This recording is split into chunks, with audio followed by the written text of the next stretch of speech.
Welcome back to the channel, everybody. I picked up this Bailey number 6 Type 3 made between 1874 and 1884 at the Fairport Tool Thrift Shop.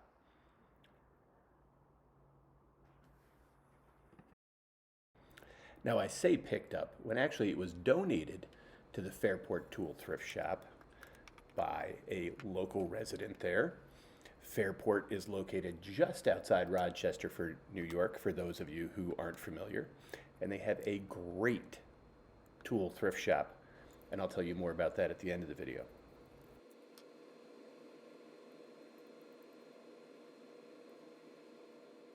It was in pretty rough shape, but all of the pieces were there.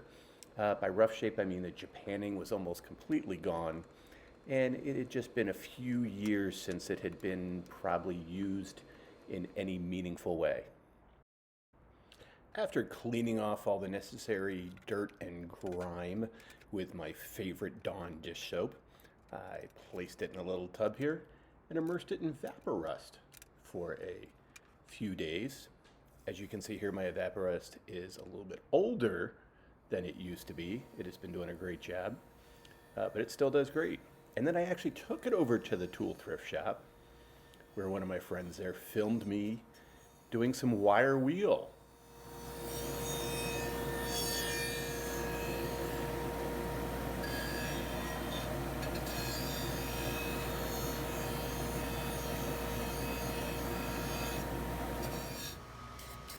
So the tool thrift shop takes in a variety of donations, not just hand planes, but just about anything that you would find in your local, say, Ace Hardware. Not any lumber or stuff like that, but they do carry some hardware. And then we usually try and clean it up if it's something that requires an edge.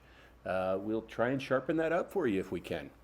To do that, we have a few different ways. And here you can see I did just the tip of the edge there. I didn't want to do too much. And then this was me starting to take off the Japanning.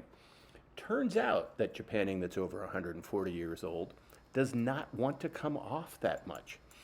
Even though there was only a little bit left, it took me 3 tries with 3 different kinds of remover to get this off. And the last one I used was aircraft remover. And that finally did a pretty good job of getting almost all of the Japanning off.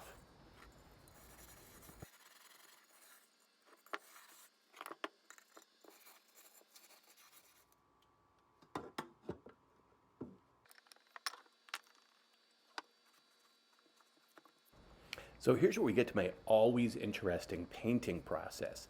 I did clean it off with acetone, as you can see, and then I spent some time taping it off. And then I'm not going to show you how I painted it because I'm really not very good at painting yet, and I don't think anybody should follow anything that I do when it comes to painting. There are several people out there that do absolutely phenomenal jobs painting, and I'll put some of their links in the description.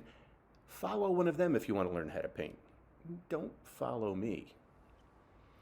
It was at this point that I decided to scrape off the wood sections of this. So I had the tote and the knob here, and I was able to scrape it off using a razor blade, get most of the gunk and the old finish off. I wasn't able to tell if it had been done before by anybody, but it came off relatively well. This is the only kind of sanding I enjoy. When you put it on the drill and you spin it around at 900 miles an hour, I find that enjoyable. All other sanding I think I'm pretty much done with. It did come back from paint. It doesn't look horrible. There's still a few pits in a few places, but I think I'm getting a little bit better at painting. Still not something I feel comfortable in sharing with everybody.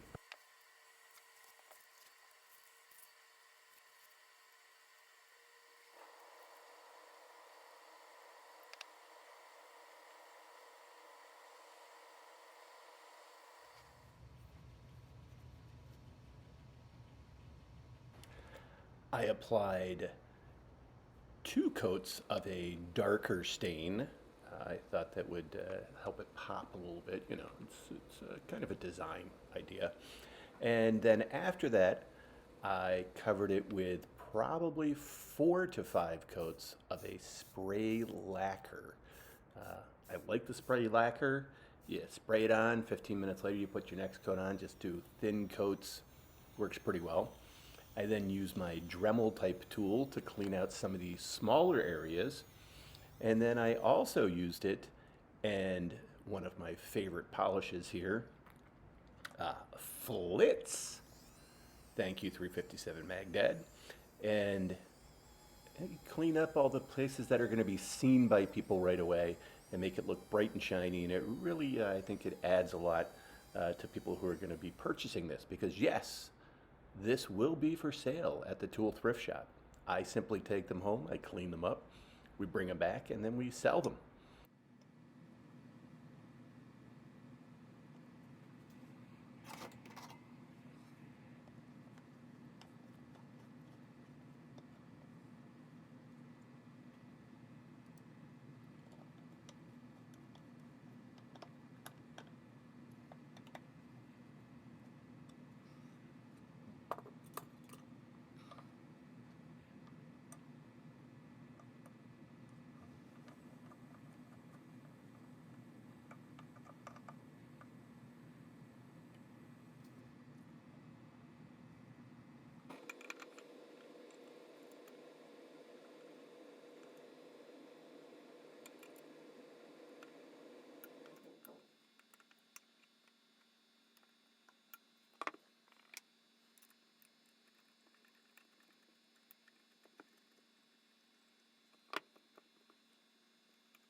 So now here, not only is it the first time that I'm using this number 6, it's also the first time I'm using my new planing stop.